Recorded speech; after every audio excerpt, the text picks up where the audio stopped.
Hi everybody, it's your buddy Brad here, and today we are going to take a look at actually two variations, Point Grid and Point Grid 3D. We're actually going to probably cover more with the Point Grid 3D because it does the same thing as the Point Grid, but it does it in 3D. So here's one example. This is just using Point Grid along with some other variations. It's cool because gives kind of a dusty type of look, and if that's the effect that you're going for, awesome. A little trick sometimes, if when you use it, uh, you want to lower the weight on it because sometimes it can take over and get too dotty. Like here, if we get it up the weight on it, then you see everything becomes dots, and then you lose the definition on the fractal. So just remember when using it along, so you see how I just used a spherical and a linear to make sure you use it at a low rate. I used it at 0.05, but you might even want to use it at something lower. That way you can have the effect, but you can still see your fractal and it doesn't take over. And that is one way, probably the way most people do use it when they use it. Another way, which I think is a little bit cooler, is using it as a post variation. So let's go ahead and do a new from scratch. We're going to select Julian. We're going to increase the power to 999. Okay. Then on the variation 2 here, we're going to select the Point Grid 3D. Right here, Point Grid 3D WF. Just in case you're wondering, the WF on some of these variations stands for wildfire, which means that they are variations made specifically for J Wildfire.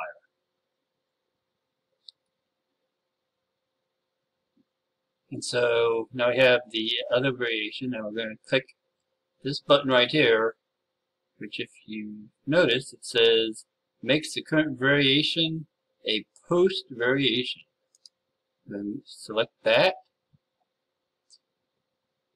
I'm going to set this to 1.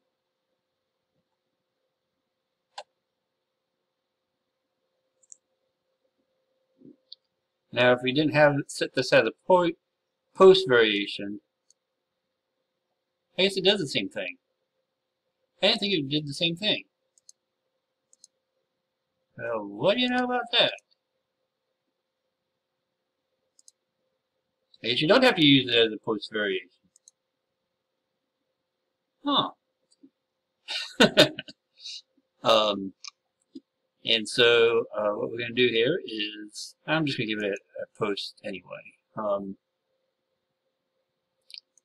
So we're going to come down here, set this distortion actually to 0.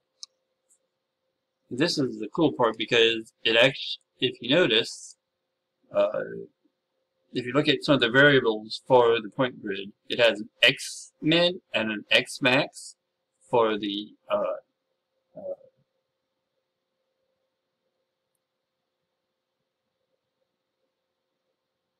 X plane and an X count, which is how far over to the left and right the points will go.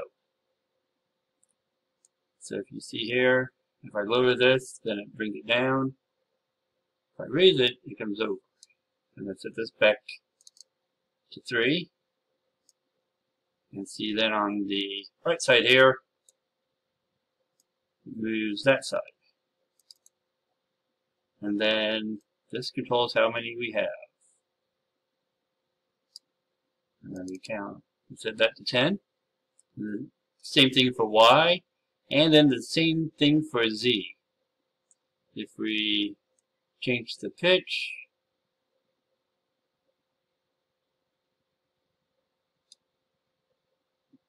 might be a little hard to see here. Let's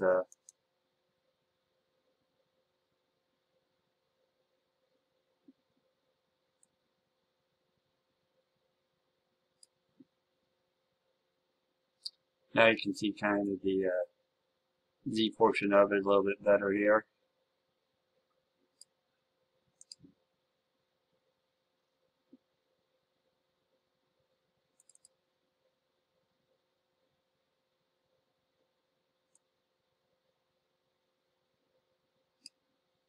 Because it shows up better when you're using a 3D variation.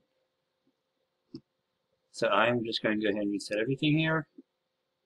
And so, so we have the distortion, which is kind of, it moves each and every single point, because if we, let me see here, if I just,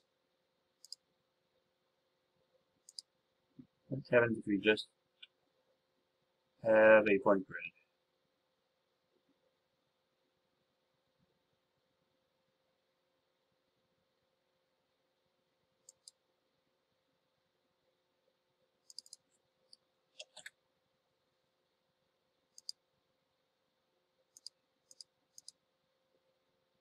I don't know if, hopefully you can see this okay. So, with distortion set to 0, you see each one is a point. So there's 10 points going across, 10 points going up and down, and then 10 points going in the Z, which we can't see right now. Here, if we rotate it, you can see the Z.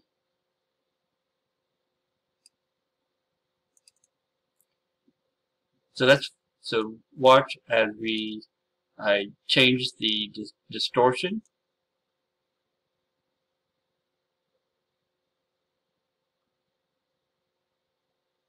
So now you see it's moving all of the different points into different directions.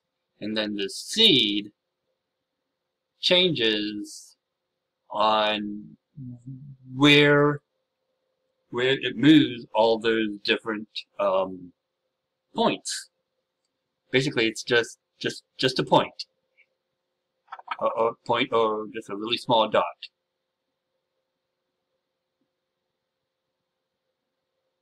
And of course, as you add more distortion, you actually get to see more dots because it kind of iterates with each other.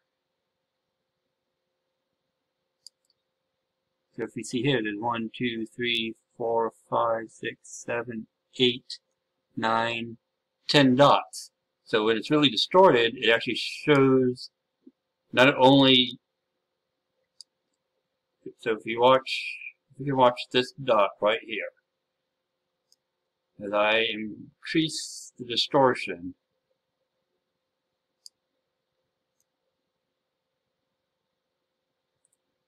you can see that now that one dot has morphed into 10 dots.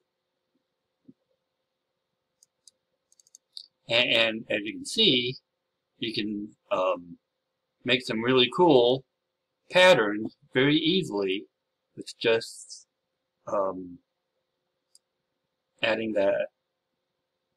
these two variations together. Actually, we don't need the final here. I don't know where that came from.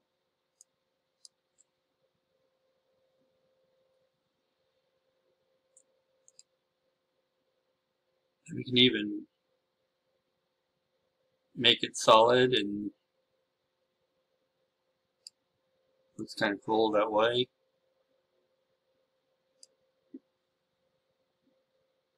Let's see how that looks.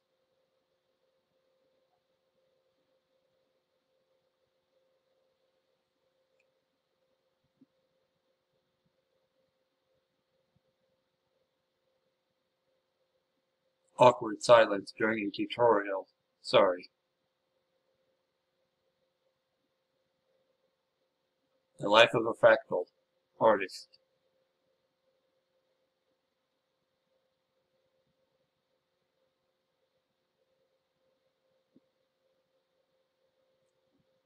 Really can't tell that much, unfortunately.